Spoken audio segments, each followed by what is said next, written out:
Hello everyone, hope you are doing well.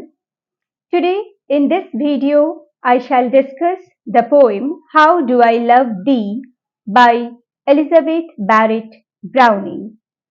Let's know a few important things about the poetess. She was born on 6th March 1806 in England. She was an English poet of the Victorian period and was famous for her love poems, especially for sonnets from the Portuguese and Aurora Leigh. In 1844, Elizabeth wrote a collection entitled Poems, which captured the attention of poet Robert Browning, who sent her a letter.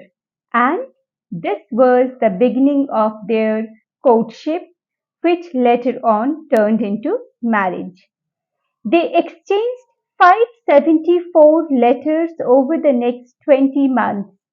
In 1846, they eloped and settled in Italy. She died in Florence on 29th June 1861. Now, a few important points about the poem itself. So, this poem is written in the form of a sonnet. It first appeared as Sonnet 43 in her collection Sonnets from the Portuguese, which was published in 1850. This poem is one of the most memorable expressions of love in English poetry. It is deeply subjective and steeped in intense emotion. It immortalizes Elizabeth Barrett's passionate feelings for her husband lover, Robert Browning. In How Do I Love Thee, true love is depicted as long lasting and even eternal. However, the poem also reveals a tension between love as an attachment to earthly life and love as something that transcends life on earth. Now, let us look at the poem. How do I love thee? Let me count the ways I love thee to the depth and breadth and height my soul can reach when feeling out of sight. For the ends of being and ideal grace. I love thee to the level of every day's most quiet need. By sun and candlelight, I love thee freely as men strive for right. I love thee purely as they turn from praise. So here the speaker begins the poem with a question, How do I love thee? And sets out to count the ways in which she loves.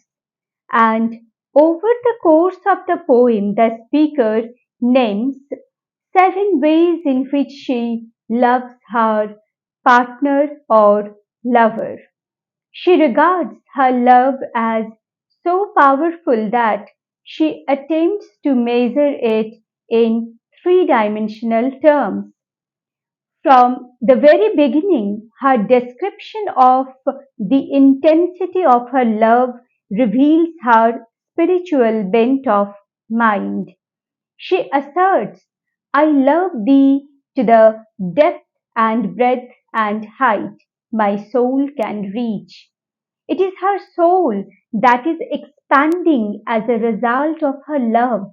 Love for her engages the soul as well as the body. She also explains that her love helps her feel the ends of being and ideal grace. So, the ends here refers to the goals of existence. That is the attainment of the ideal grace, meaning the grace or blessings of God.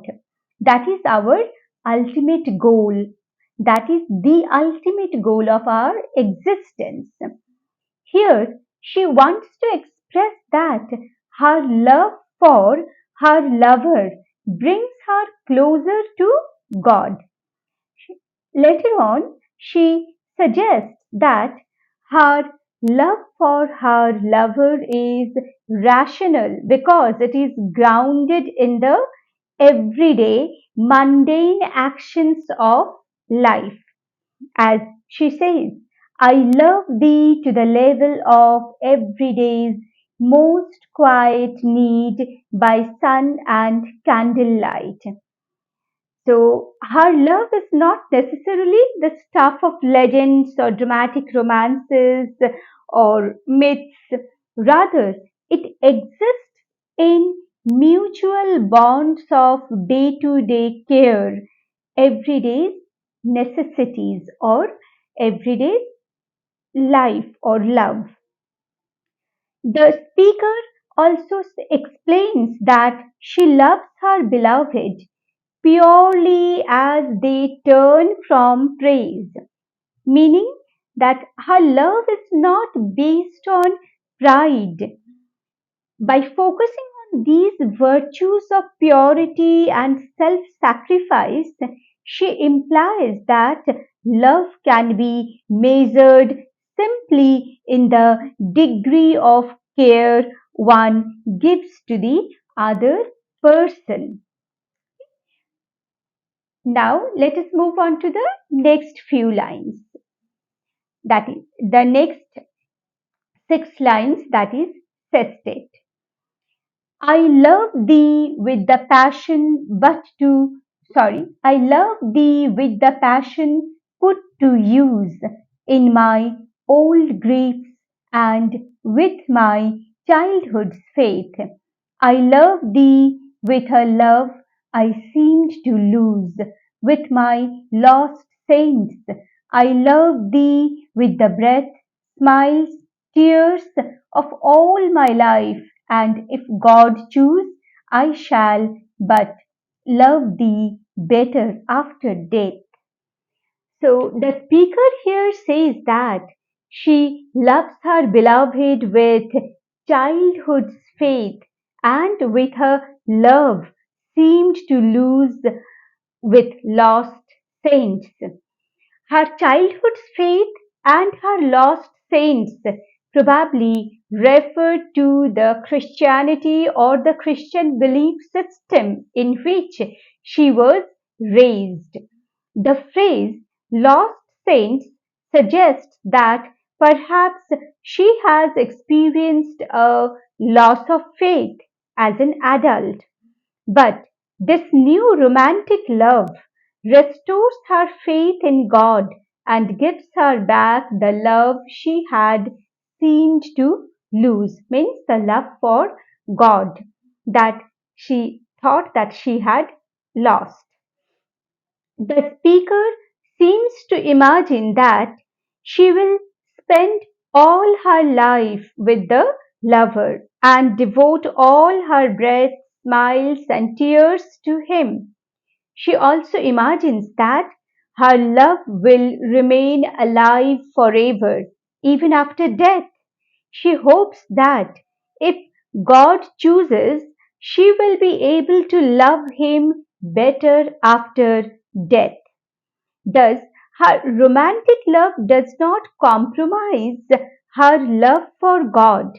Rather, she regards her romantic love as a religious experience that helps her recapture her childhood's faith and brings her closer to God and therefore the ideal grace.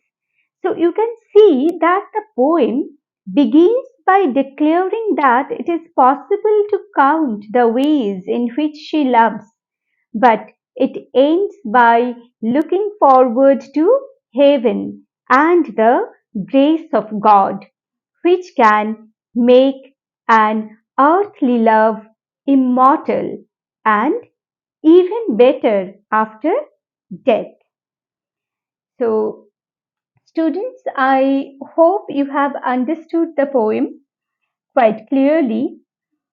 If you find or anything doubtful, or if you have any question, then please feel free to write in the comment section. I shall definitely try to answer your queries. Thank you for watching. If you find this video useful, kindly like, share and subscribe. Please keep watching and keep learning. Stay tuned for the next video, which will be on the MCQs from this poem. Thank you all.